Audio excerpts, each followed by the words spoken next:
శ్రీగురుభ్యో నమః.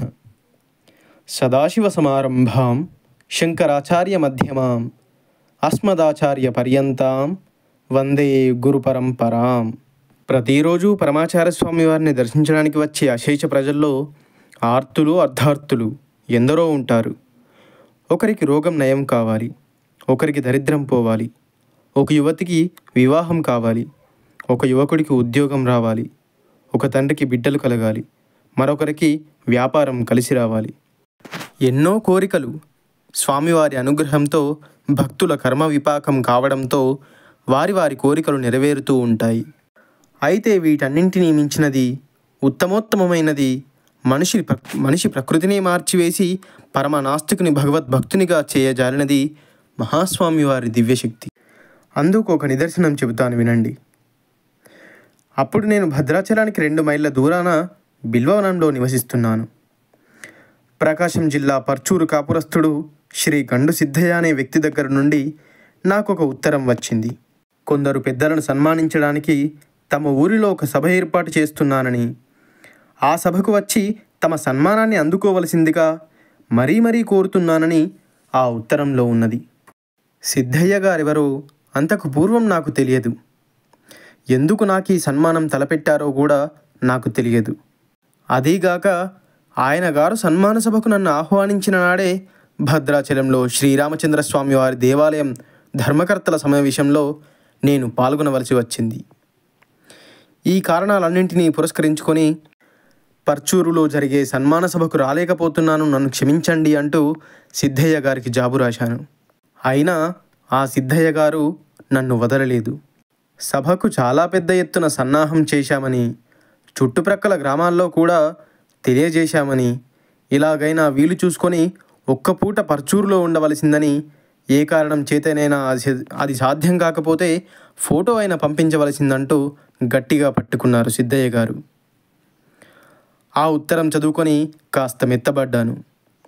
సిద్ధయ్య గారి ఆహ్వానం కేవలం లాంఛనప్రాయమే కాదు, నిజమైన అభిమానంతోనే ఆయన నన్ను ఆహ్వానిస్తున్నారని భావించి ధర్మకర్తల సభకు హాజరు కాలేనంటూ ఆలయ కార్యనిర్వహణాధికారికి లేఖ వ్రాసి పర్చూరు సభకు బయలుదేరాను. సభ నిండుగా జరిగింది. పరిసర గ్రామాల నుంచి కూడా ప్రజలు విచ్చేశారు. పండితులను సభలో సన్మానించారు.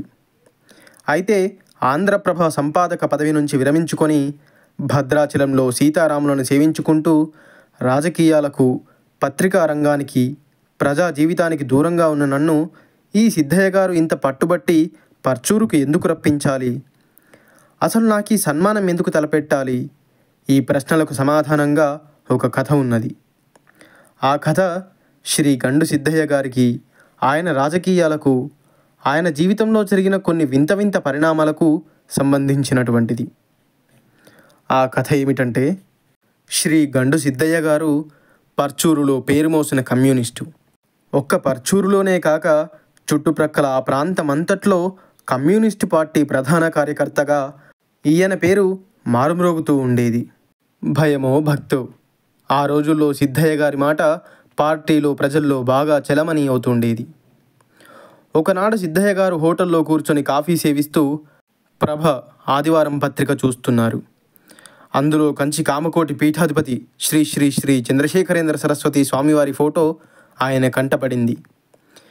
ఏ వేళ విశేషమో ఆ బొమ్మ ఆయన్ను ఆకర్షించింది. అది మొదలు వారం ప్రభలో కంచిస్వామి బోధనను చదవడం మొదలుపెట్టారు. నిత్యం కమ్యూనిస్టు కార్యక్రమాలలో మునిగి తేలుతూ ఉండే సిద్ధయ్య గారి మనస్సును ఏదో తెలియని శక్తి స్వామివారి మీదకు మళ్లించింది. ఆదివారం ఆంధ్రప్రభ రావడం ఆలస్యమైతే సిద్ధయ్య గారికి స్థిరబుద్ధి ఉండేది కాదు. రాను ఆయనలో అదివరకెన్నడూ లేని, ఎవరు ఊహించిన మార్పు వచ్చింది. అంతటితో ఆయన రాజకీయాలకు స్వస్తి చెప్పారు. పార్టీకి విడాకులిచ్చారు. ఆ ప్రాంతమంతటా ప్రసిద్ధికెక్కిన కమ్యూనిస్టు నాయకుల్లా ఉండే అతను కామకోటి పీఠానికి ప్రియశిష్యుడైనాడు. అయితే మరి నాకు సన్మానం ఎందుకు? నా సంపాదకత్వం క్రింద వెలువడిన ఆంధ్రప్రభలో కంచి స్వామివారి ఫోటోలు చూసి, స్వామి ఉపన్యాసాలు చదివి, వాటిచే ప్రభావితుడైనందున మార్క్సిస్టు రాజకీయాల నుంచి మతం వైపు మారడానికి పరోక్షంగా నేను కారకుణ్ణి కావడం చేత నన్ను సన్మానించాలని ఆయన సంకల్పమట. అందరి కథలు ఇలా గ్రంథస్థం కాకపోయినా గండు సిద్ధయ్య గారి వంటి స్వామి భక్తులు దేశంలో ఇంకా ఎందరో ఉన్నారు. అపార కరుణాసింధుం జ్ఞానదం శాంతరూపిణం శ్రీ చంద్రశేఖర గురుం ప్రణమామి ముదాన్వహం.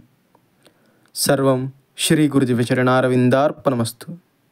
స్వస్తి. వీడియో నచ్చినట్టయితే దయచేసి వీడియోను లైక్ చేసి ఇలాంటి మరెన్నో మహాస్వామివారి లీలల కోసం దయచేసి మన ఛానల్ని సబ్స్క్రైబ్ చేసుకోండి.